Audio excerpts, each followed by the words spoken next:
She mentioned at the beginning of the flight, listen, if you need any extra blankets, you let me know because you're gonna be frozen by the end of this flight. Sitting next to this door is always really cold.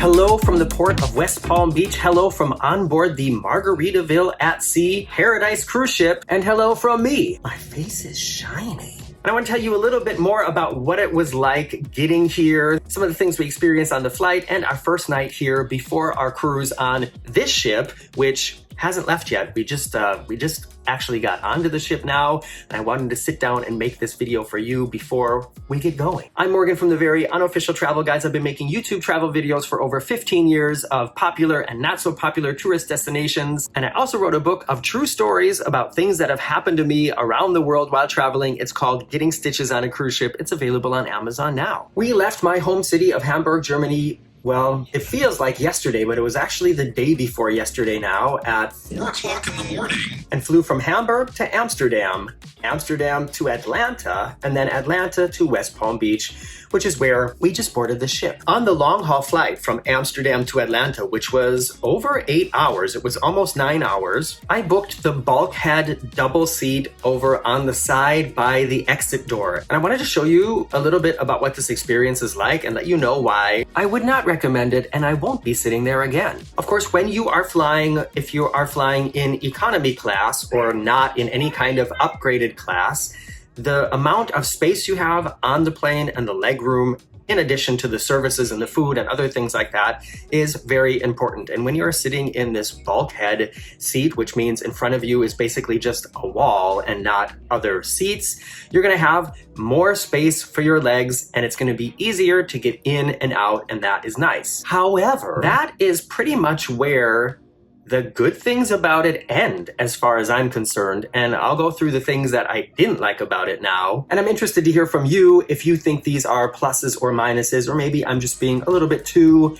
picky about it. First of all, these seats are right next to the bathrooms. So not only will you have people sort of congregating around where you're sitting for a lot of the flight, which can be disturbing, especially if you're somebody who likes to sleep. There's just going to be people standing there for a lot of it. And speaking of people, for takeoff and landing, there will be a flight attendant sitting directly in front of you on, I think they call it a jump seat. And if you're thinking, oh, I don't mind that there's going to be somebody sitting 3 feet in front of me, facing directly at me, I'm just gonna be looking out the window the whole time anyways when we're taking off and landing. Wrong! At least in the row I was in, there wasn't even really a window to look out of because the emergency exit door is there and it just had a window that was about this big. Not only are there gonna be people standing around there waiting for the bathroom, opening and closing the bathroom doors, letting out all those bathroom smells, and when you're taking off or landing or during turbulence, a flight attendant sitting right in front of you, basically staring at you. But the bulkhead rows are also where all the babies usually end up because that's where they can fit those like little baby beds that get stuck to the wall. And being next to the babies could very well also mean being next to the crying babies. And if you're on an 8.5, 9 hour flight, something to consider. Do you hear these people having a very loud conversation out in the hallway?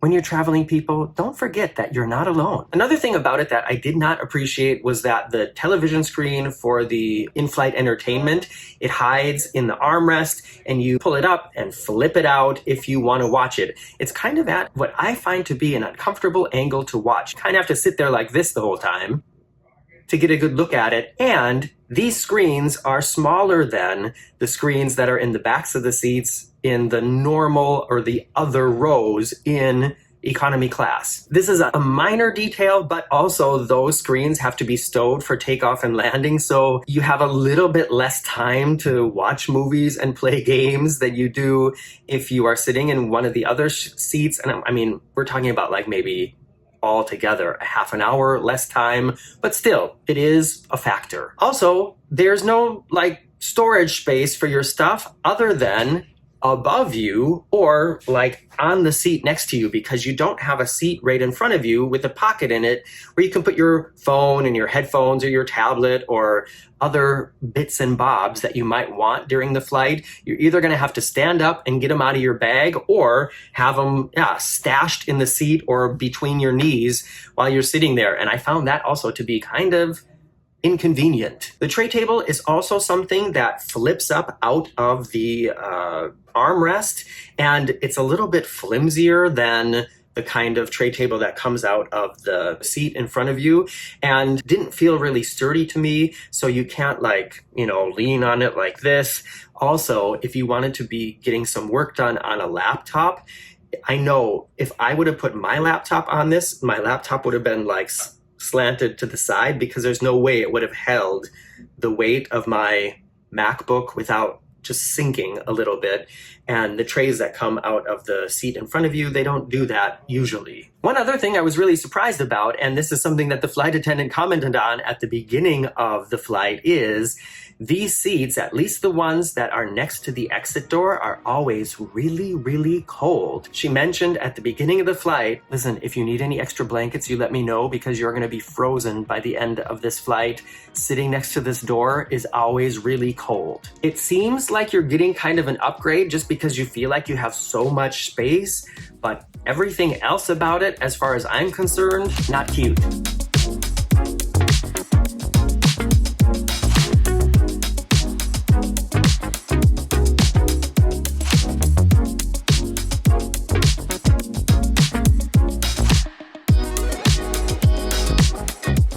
When we arrived in West Palm Beach, we were staying at the La Quinta Inn, and one of the reasons we picked this hotel is because it has a free airport shuttle and it was within walking distance of a couple bars and restaurants. We didn't feel like we needed to spend the money to stay out on the beach or in any place really fancy, just because we didn't get to the hotel until like 7 o'clock last night, and we left at like 10 o'clock this morning. So we kind of just thought, free shuttle, good. We can walk to a restaurant, good. We'll take this place.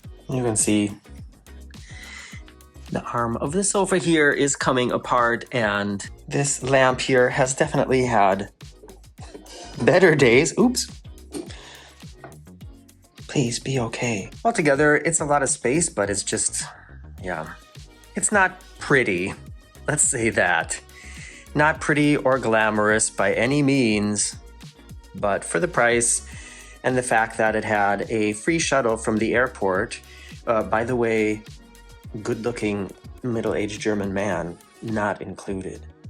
This property is kind of tired. I mean, it wasn't expensive, but still, there's some major cosmetic issues in this room. And then this morning, we had the breakfast in the hotel, which is one of these, I'm gonna say very typical American style, lower level hotel breakfasts of like bagels, cereal, yogurt, and donuts. And we hopped in an Uber and made it on our way over here to the ship. And if you want to know more about what this experience on what a lot of people say is America's worst cruise line, if you want to know more about what this is going to be like, then you're going to need to make sure that you're subscribed and have that notification bell pressed, because that is going to be in the next video from this series. Thanks for hanging out here with me today in the cabin. I'm Morgan from the Very Unofficial Travel Guides. Let me know what you think about this video in the comments below, and I hope you check back soon to see more about what this was like. Bye-bye.